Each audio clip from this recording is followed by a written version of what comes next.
టమాటా వంకాయ వండుతున్నాను. టమాటాలు పావు కిలో, వంకాయలు అరకిలో తీసుకున్నాను. అందులోకి కొత్తిమీర వేసుకున్నాను.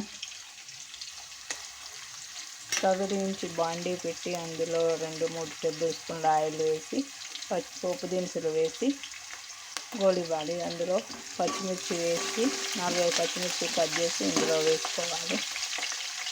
అవి గోలిన తర్వాత అల్లం పచ్చివాసన పోయే వరకు ఇప్పుడు కొంచెం పచ్చిదనాల పొడి వేసి కలుపుకోవాలి.